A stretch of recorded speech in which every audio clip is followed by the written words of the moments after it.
Hey guys, welcome back. So today we're going to talk about medical. Now, medical is something that isn't the sexiest thing out there, but it is something that a lot of people are prepared for in practice. But on the flip side of that, it's something that a lot of people have absolutely no clue about and don't have a plan in the event that something goes wrong while they're out training or, on duty, whatever the case may be. So let's dive into it and discuss a little bit of medical here today. So today I'm focused on just a very minimalistic kit that's gonna go on my battle belt. Now, if you don't know what a battle belt is, it's something you wear when you're either on duty, out there patrolling, you're on a police force, security force, whatever, or it's just something that you wear to the range to practice and do what you wanna do and have fun. But having medical on you is a priority. Now, prior to this, I've been keeping my medical in my car. I have a dedicated IFAK that stays in my truck mounted to my little molly panel, and then I also have this bag that I take with me to every range day. So I always have 2 cases of medical, but sometimes I get a little lazy. Maybe my vehicle's a little far away and I leave it there and I don't actually have anything on me at the moment. I would have to, run a minute or 2 to my truck.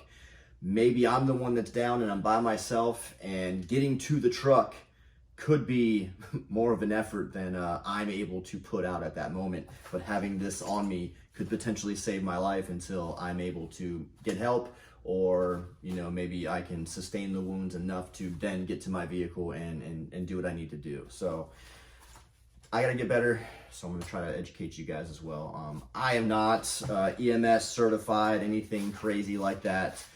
We do have training that we do in the military for this, and I am a combat lifesaver, and I've taken the TCCC classes, Tactical Combat Casualty Care. So I know a little bit, enough to probably not die, but and by no means am I an EMS doctor, freaking anything like that. So let's dive into it and cover the basics of what I'm gonna have in my kit here. All right, guys, so as you can see, this kit is very, very small. So I have to prioritize what I'm gonna put in here so that way it fits on the battle belt, and everything that I deem essential to me is in this kit. So let's get this out of the way and let's talk about some things. All right, so there's an acronym called MARCH. Now, MARCH is the little acronym that the military loves to use for levels of casualty care. So the M would be massive hemorrhage. So how would we address massive hemorrhage? So I have a tourniquet here. All right, and then I have my emergency bandages here, and then we have some absorbent sterile pads. Now, some of this stuff is like, yeah, it's kind of corny, but again, I'm confined to the space of this kit here. So this is a very minimalistic kit. Again, I do have 2 other IFAKs in my vehicle. This will be just enough to have something on my body. So for massive hemorrhage, I've got my tourniquet, my absorbent pads, and my emergency bandage to kind of try to control that bleeding. All right. The A. So the A is airway. So what do we have that we can make sure that we're breathing? So couple different things I have here. So this is a nasal pharyngeal. So if you've never practiced with one of these, so this basically goes into your nose and goes all the way through to the back of your throat to create an airway. Typically, there's some little bit of lube that you put on here. This kit didn't happen to come with any of that lube, so worst comes to worst, you spit on that MFer, and you got to put it through their nose, and you don't want to jam it up in there. You're not trying to like stab their brain or anything crazy. It does take a little bit of finesse, and actually there's like a little twist that you do when it actually hits the back of that nasal cavity and then down the throat into the back of your mouth. It's not comfortable, it is unpleasant, but it could be the difference in saving someone's life. And honestly, they probably have a lot more things to worry about than you sticking something in their nose. You might have to have a buddy just kind of hold them down if they're getting a little crazy and they won't allow you to put this in. Or if you're doing it to yourself, hey, suck it the F up. It does suck. And then additionally, I have this vent chest seal here, so sucking chest wounds, things of that nature. You need a dressing like this to be able to, you know, seal that wound up, but still allow the lungs to work as they should. So those are the two items I have for airway. All right, so the R is respiratory. Now, respiratory kind of ties into airway a little bit. So if you've already applied a chest seal for that sucking chest wound to control the lungs being able to operate and function as they should, then all you can really do is, if it's yourself, try to control your breathing, relax, call for help when you're able to. If you're triaging a friend or a buddy, or just some random person that needs help, then you can try to administer CPR. Just basically anything you could do to assist them in being able to breathe. There's not really a lot of equipment that you're going to have on you. Now, there could be an issue where they need to be decompressed.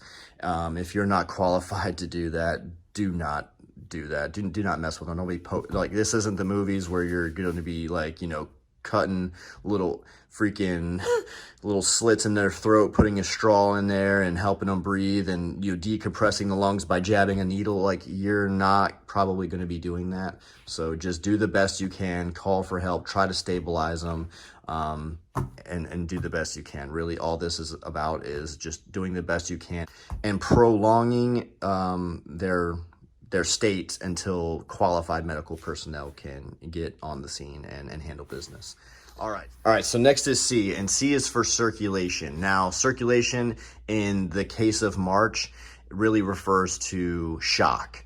So what you can do for that is you lay that patient flat, monitor their body temperature, and you administer the safe return of fluids to their body. So you don't just want to, you know, give them gallons of water and, you know, trying to rehydrate them and do all those things. No, it has to be very careful and very slow so you don't shock their body. So that's really all you can do for C. Nothing that you're going to be carrying here or on you, not qualified personnel to really do anything for circulation other than, again, keeping them flat. That way, you know, one part of the body is not elevated and blood's not able to flow and circulate because you've lost so much.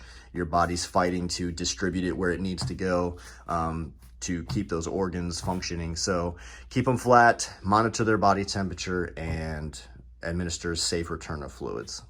All right, and then the H is hypothermia. So what can we do for hypothermia?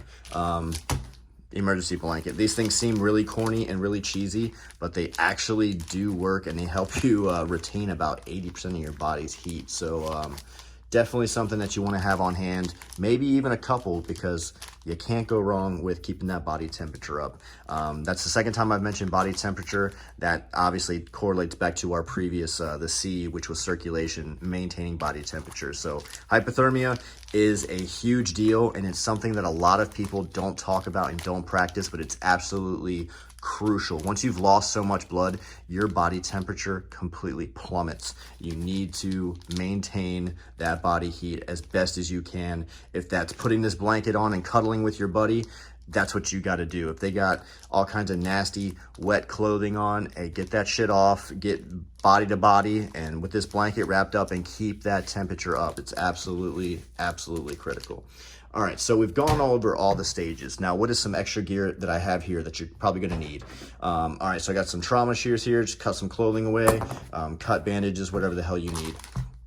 I got a triangular bandage here, just if you need to makeshift a little sling or, you know, splint, whatever, you got it.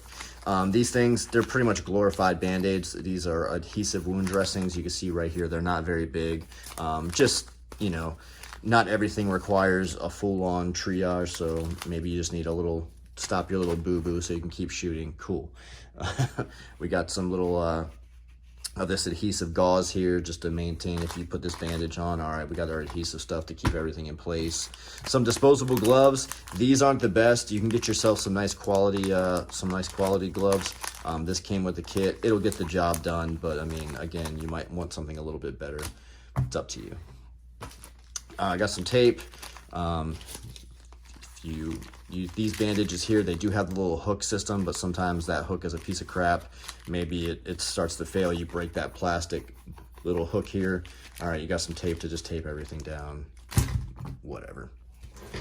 Alcohol pads, if you got the time to actually, you know, prep and clean the area, cool. A lot of times you're not gonna have that kind of time because you're gonna be stressed and fumbling around. You got blood on your hands and you're trying to like get stuff done. Your freaking adrenaline is through the roof. It is what it is. All right, so if you have a tourniquet, you do want to mark the time that you put that thing on. So this isn't actually just there for show. You actually should put the time that you put the tourniquet on, because that allows medical personnel to know, hey, how long's this thing been on? And, you know, they can go from there, whether they can save that limb and address any further issues. This kit came with a pair of tweezers. I don't really know what the hell you need that for. I'm just gonna leave it in there because it doesn't take up much room, but yeah. And then I threw some quick clot hemostatic dressing in here. So this stuff does not feel good. This stuff sucks, but it works really well for helping your body clot so this helps you clot like 5 times faster, your blood. So once that clots up, that obviously helps stop that bleeding. So these are quick clots, pretty good stuff. Again, it does suck, but it's good at what it does. All right, so let's put this stuff in the case and see if it all fits, and then we'll go from there, guys. Stand by.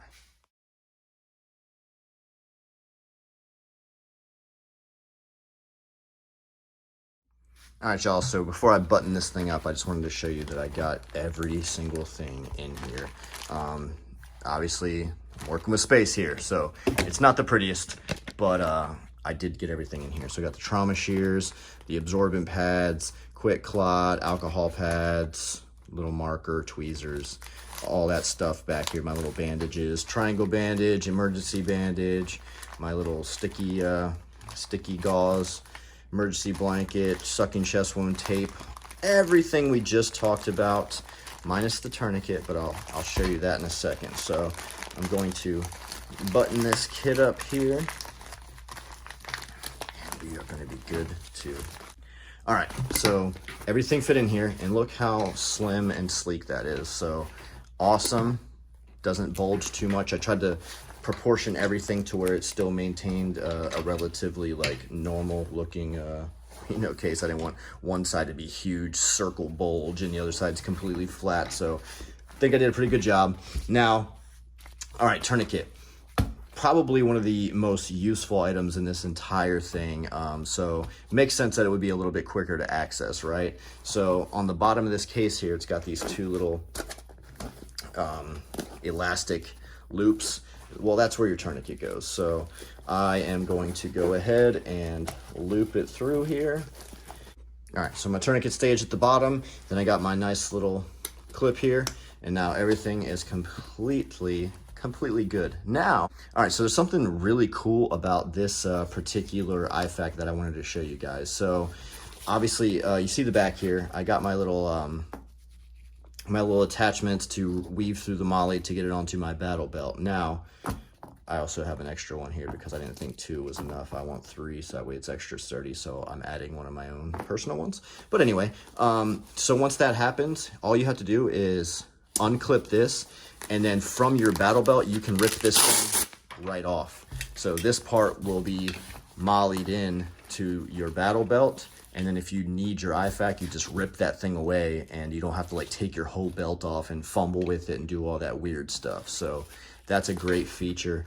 I love rip away stuff. Even in my vehicle, I have the rip away IFAKs because again, it's weaved through molly. That's a pain in the ass to rip all that out. So this is awesome. You just unbuckle this thing and rip it off and go to work and do what you need to do. So let me know what you guys think about this. And then obviously no IFAK would be complete without your little medical boy. So this patch came with it. Let me reach in my little pouch bag and grab myself another little medical pouch here. So got my little ouch pouch. That's cute, right? Owie.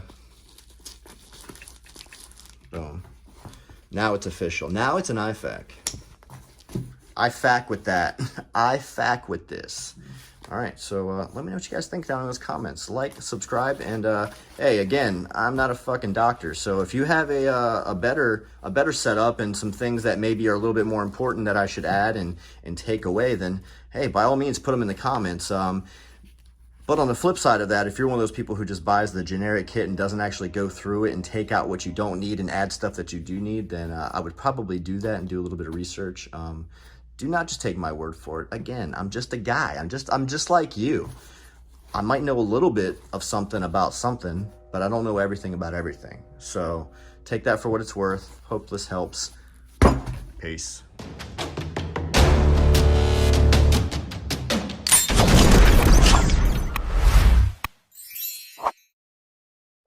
Look at this bat coming in about to mess my whole day up. I'm thinking like, what the hell just happened?